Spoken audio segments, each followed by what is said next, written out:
Hi, I'm Lenora. I'm the creator of The Bitchy Bookkeeper, and I have a cold, so please don't mind my voice in this episode. Thank you. Hi, I'm Isabel, founder and firebrand of the Uprising Spark. Hi, I'm Kristen Tetzi, author of The Age of the Child, and we are the three founding non-mothers of Childfree Girls. Today, we have a guest. His name is Michael Zadoorian, and he's the author of 4 novels. The latest is The Narcissism of Small Differences, which is the one we'll be talking about today. Others are Beautiful Music, The Leisure Seeker, which was made into a movie that I just saw 2 days ago. It made me cry. I thought it was great.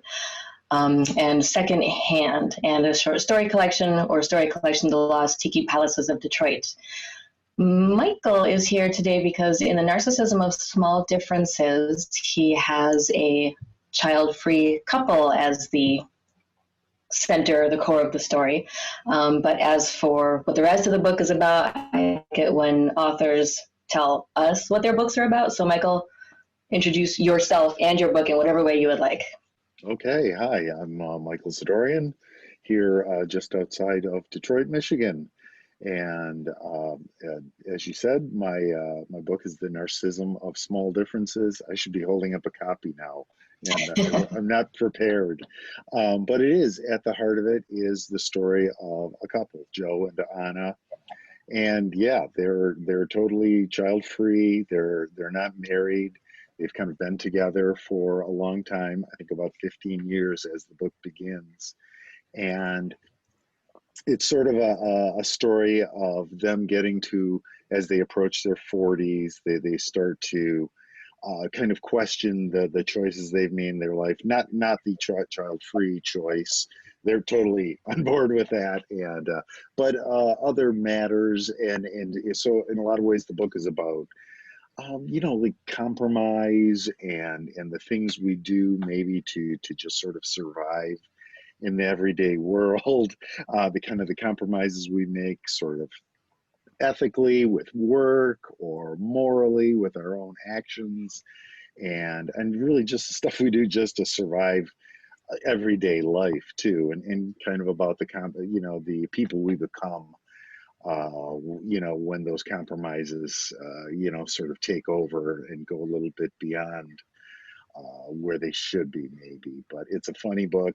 I wanted to write a funny book about, like a couple, and it was also really important to me to have them be sort of just like my wife and I, really adamantly child-free. And it felt important to represent that in the book too, and to represent how the world sort of perceives child-free people, and often the crap we have to put up with. And so it was, I wanted it to be funny, but I also wanted it to be hopefully thought-provoking, and to just have an unmarried, child-free couple at the heart of a book, because it doesn't happen that often, at least in the books I've read, or it doesn't pop up that much in popular culture, really. It's really a story of Joe and Anna and the group of friends, the kind of the sort of the family they build around them and themselves. And that's another thing what the book is about too, those kind of families we create when we don't create them the traditional way, I think. So yeah, so that's pretty much what the book is about. I think my publisher liked the idea of a child-free novel, and I later found out that one of the editors who ultimately wound up making the final decision on whether or not to accept the book, she herself was happily child-free, and she liked that about the book. That was one of the things that attracted her. Honestly, I just learned that like a month ago, and the book was accepted 2 years ago, and it was like, oh, okay.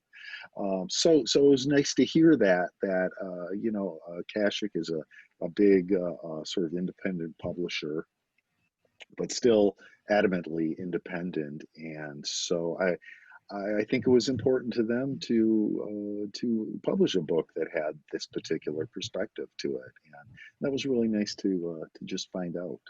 And we need more child-free books anyway. Like, the child-free community is starving for content that's relevant to us anyway, right? I'm finding that out. Yes. What was it that made you when writing that book, what was it that made you decide it was time to have a child-free couple? Honestly, I can't really say I did it consciously. I mean, I did when I was writing it, it was like, oh, yeah, okay, I want to do this. I mean, that wasn't where I started when, I sat down to write the book. I mean, I hardly ever know what the hell I'm doing when I start off to write a book anyway.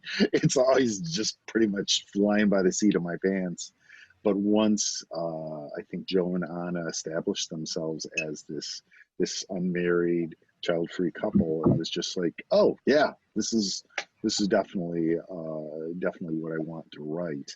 Well, once I started writing it, it all felt very natural, and I think it was also a chance to kind of write about those things that we wind up as a my wife and I, at least as a child-free couple, the things people say to us, the dumb things. I believe the what the expression in the child-free world, the bingos, I guess, oh, you'll regret it someday, you'll change your mind, who's going to take care of you when you get older? And it felt, the deeper I got into the book, the more it felt important to put that kind of stuff in, if not to just sort of show the travails of this particular life choice, but also I think there's something kind of funny about the dumb things people say too, because a lot of it makes no sense whatsoever.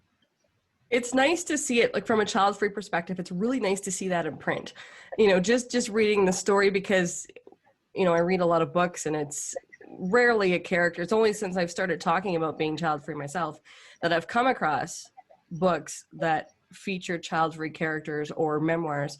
So it's nice when you're reading through and it's, not pregnancy announcements, it's the conversation of, we don't want kids. And that is, as a child-free reader, it's really nice to see that.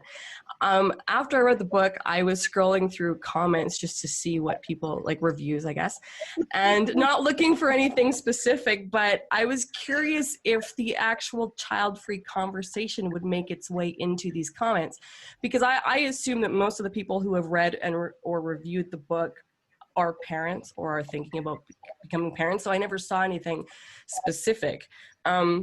First of all, when you were talking about this book or telling people about this book, did anyone bring up the child-free factor specifically from a point of view where they weren't child-free themselves, but they questioned you about it? Or was that ever, I don't know if people pick up on that the way we do, did that ever come up? No, it actually didn't, but I mean, it's really funny you bring up those reviews too, because I mean, one thing I learned afterwards, when a few people, when you get a book out, Amazon tries to encourage reviews and such, and so they wind up putting the book into the hands of people that, may not necessarily like this type of book, but they get it free, and so they're kind of obligated to review it. And there are some people that really hated the book, and I mean, it was like, at a certain point, no one likes to read super negative things about yourself or your work or whatever, but after a while, again, it became kind of funny. And I started to notice a particular pattern. There were people that they seemed really just irked by the whole thing. And I kind of, and maybe I'm wrong, but I kind of got the feeling that maybe that was related to the child-free aspect of the book. I have nothing to base that on, other than people just like, oh, these people, they're writing, these people just gave me a pain. And they wind up, one of the things that happens in the book is that Joe and Anna talk about how people think they're selfish and self-centered and shallow because they don't have kids and they're not interested in it. And then I would read the reviews, and the people would say, these characters are selfish and shallow and self-absorbed. And it was like, I wonder what brought all this on, So it was kind of funny. So I definitely think some people reacted to these characters in the same way they react to child-free people in real life, which you're automatically a suspect of some sort. and so I must dislike you, you know, or I have to figure out some way you're wrong and I'm right. And so it's definitely been interesting in that regard. Is it okay if I ask you how old you are? Yes, I'm 63 years old. Okay, so you're Oh. 63. I would not have And put you you with grew that up- at all. Sorry. Well, that is Surprised okay. me. That's okay.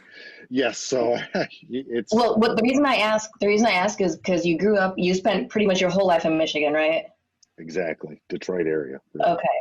So you're living in the Midwest where traditional family is pretty prevalent and enforced.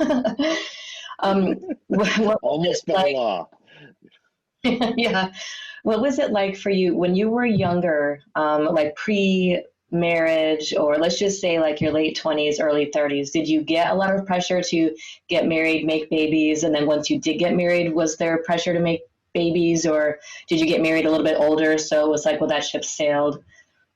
No, got married. I've been married for quite a while, and so my wife and I got married when I was 26.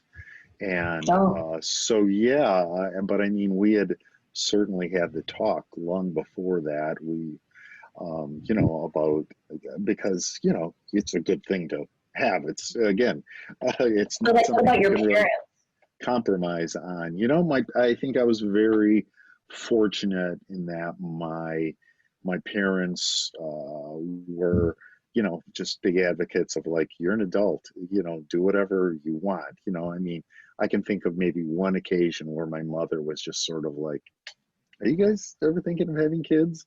And I was like, no, Mom, we're not planning on it. You know, it's just, you know, and just, okay, you know, and so there was never that. It was mostly that sort of pressure mostly came from aunts and uncles and cousins and you know, married friends or people who were just having kids. And in contrast to that conversation I was talking about four men in their 30s, I remember though getting together with a couple of not super close friends, but friends when we were in our mid 20s, and they already had a couple of kids each, and they pretty much berated me about you know, the like, what are you waiting for? Come on! And it was just sort of like, oh, silent eye roll and change the subject, you know. And certainly whatever I went through, my wife went through it times 100, just because, you know, anytime there was any sort of holiday get together or whatever, there'd always be like some sort of like, when's Rita gonna get pregnant? Blah, you know. Sorry, that's like annoying relative voice. You know, and you know, so it was, you know, yeah, there was definitely that kind of, you know, dumb kind of.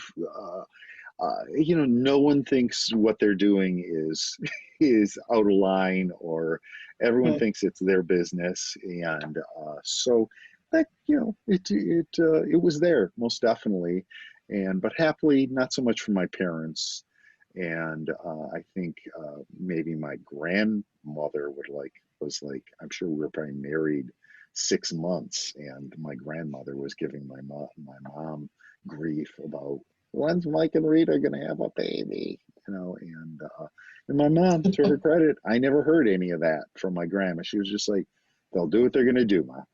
And then she did not pass it along to me, which I think happens a lot too, where it'll be your grandmother's really wondering when you two are gonna, and it's like, oh, you're doing that asshole thing too then. So you're just moving along under the guise of someone else's question, you know. So happily my parents never did that. Now, circling back to the comment that you made about the visceral reactions, you know, from the comments from people reading your books. And I actually think that's a good thing. You know, if you can make them feel, even if it's not a good feeling, it means that you're a good writer, right? I hope so.